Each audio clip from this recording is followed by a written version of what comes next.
बिस्मिल्लाहिर्रहमानिर्रहीम। अस्सलाम वालेकुम। कैसे हैं सब दोस्त? उम्मीद करता हूँ ठीक ठाक होंगे, खैरियत से होंगे। दोस्तों, आज की वीडियो में मैं आपको बताऊंगा कि गाड़ी के इंजन के अंदर जो थर्मोस्टेट लगा होता है वो किस लिए लगा होता है, वो कैसे काम करता है और उसका होना या ना होना गाड़ी की फ्यूल एवरेज को कैसे इफेक्ट कर सकता है। तो दोस्तों, सबसे पहले आपको बता दूँ कि जिस तरह इंसान के जिस्म को फंक्शन करने के लिए एक नॉर्मल टेम्परेचर का होना बहुत ज़रूरी है। अगर आपके जिस्म का टेम्परेचर कम है तो आप कोई मेहनत करेंगे तो उसको पूरे तरीके से नहीं कर सकेंगे।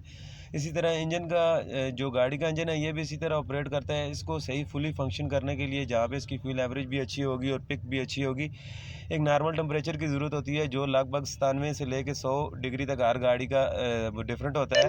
तो थर्मोस्टेट वाल्व जो है वो इंजन के अंदर इसलिए लगा होता है कि जब अगर गाड़ी के इंजन के अंदर पानी है तो जब पानी का टेम्परेचर ठंडा होगा और आउटसाइड टेम्परेचर ठंडा होगा तो इंजन गर्म नहीं हो पाएगा। तो इन थर्मोस्टेट वाल्व इसलिए लगा होता है कि जब ठंड हो बाहर बहुत ज़्यादा तो ये फुली तौर पे बंद हो जाता है और पानी की सर्कुलेशन रुक जाती है और इंजन के टेम्परेचर जो है वो जल्दी जनरेट होता है।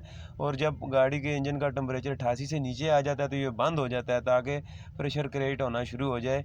तब भी गाड़ी की फुल एवरेज भी अच्छी होगी, बिल्कुल 100% होगी और सारे उसके जो है इंजन की परफॉर्मेंस बहुत ज़बरदस्त होगी। फॉर एग्जांपल अभी देखें, ये गर्म पानी से मैंने निकाला है थर्मोस्टेट, ये खुला हुआ है, ठीक हो गया। जब गाड़ी का टेम्परेचर 100 डिग्री के लगभग पहुंच जाएगा तो ये फुल खुल जाएगा, ठीक होगा। और जब पानी सर्कुलेशन शुरू करेगा इंजन दोबारा ठंडा होगा और जब वो 88 से नीचे आना शुरू होगा 85 डिग्री या 90 डिग्री तो ये बंद हो जाएगा। जैसे कि अगर फॉर एग्जांपल इसको अब मैंने ठंडे पानी में डाल दिया, अब ठंडे पानी से निकाल के मैंने ये देखें, अगर देखें तो ये बिल्कुल टोटल बंद हो गया। वीडियो पसंद आए तो लाइक